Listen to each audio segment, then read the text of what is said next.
देश पिया को मिटाया जा रहा है। अगर ऐसा ना होता तो भरत की अनुपस्थिति में राम को राज्य देने की क्या आवश्यकता थी? लुट रहा है घर तेरा और तू हुई है बेखबर।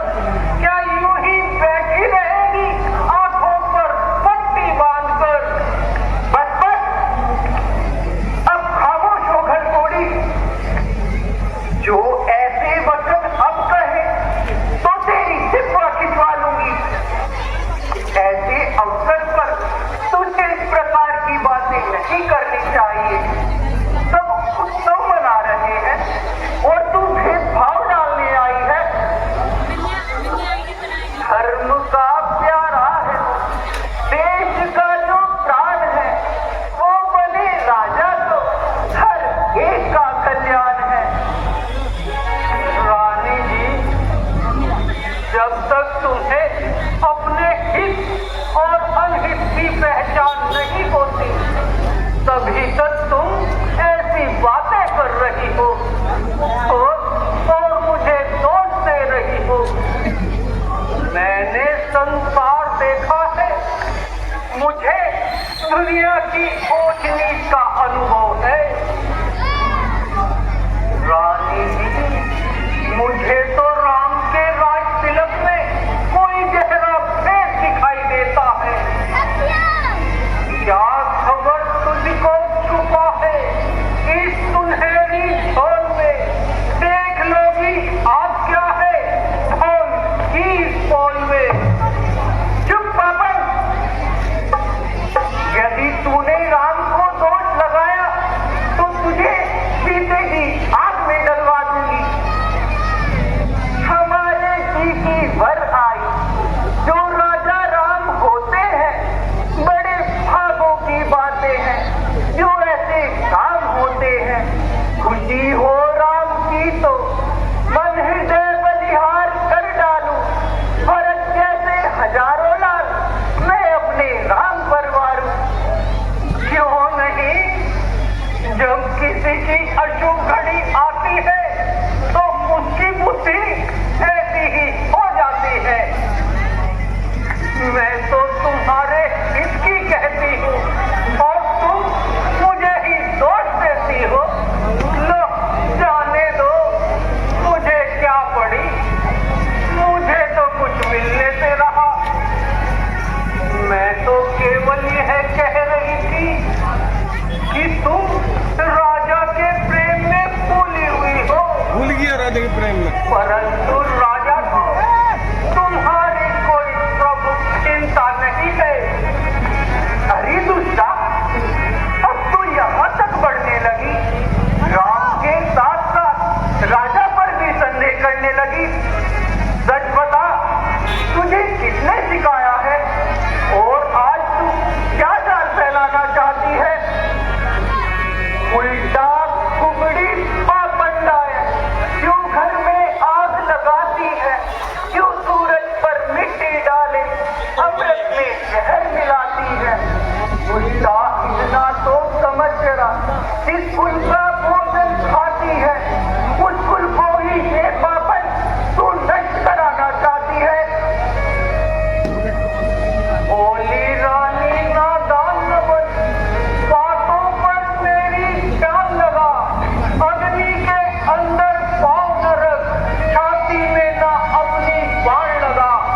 दुश्मन हो अपनी चालों में, अब तो तुझे फिर होश न हो।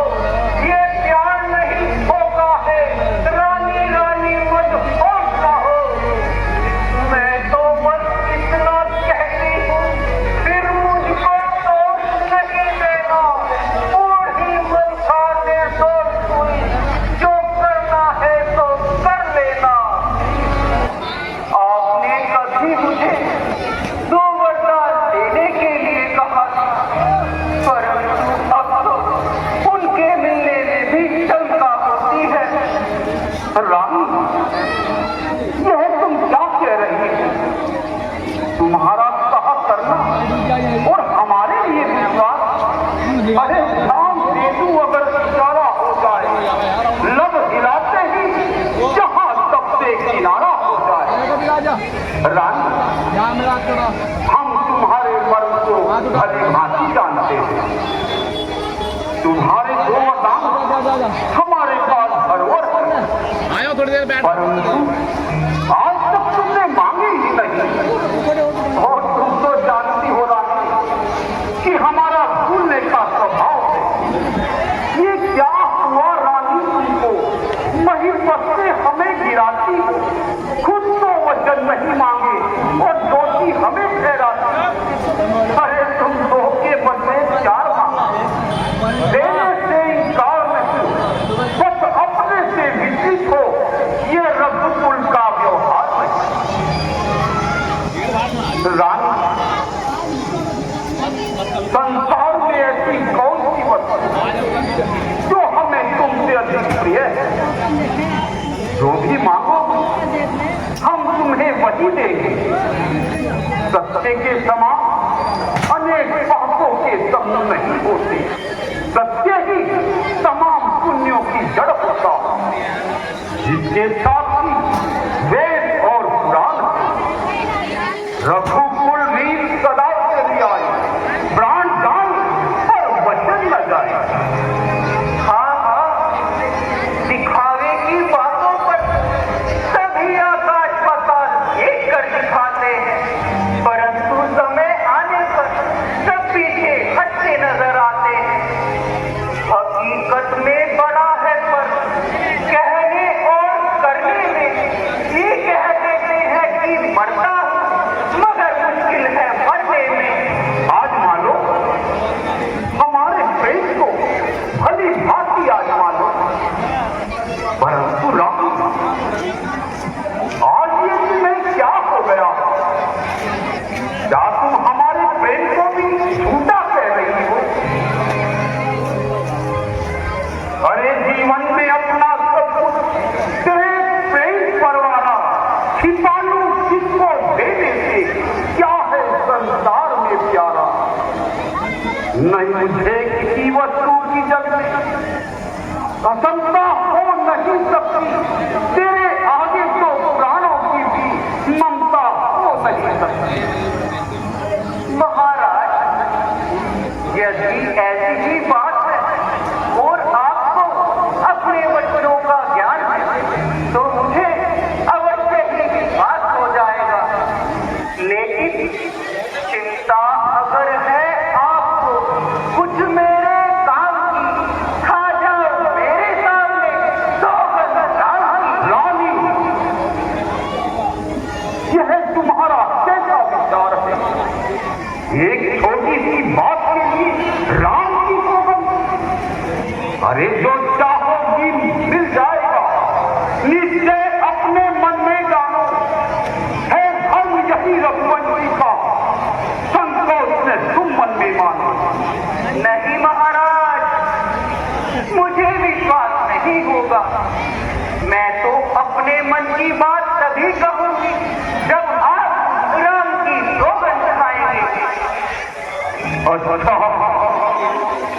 ठीक है, तो लो आज हम अपने राम की सौगंध खाते हैं। सौगंध पूर्वक तुमसे मेरा यह वचन है, यह भी प्रतिज्ञा है, सत्य का वचन है। मध्यस्थ मेरी बात का ये कौन और है, साक्षियां कौन है, पृथ्वी है कौन है? और पहली मंगलवा उस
तेरा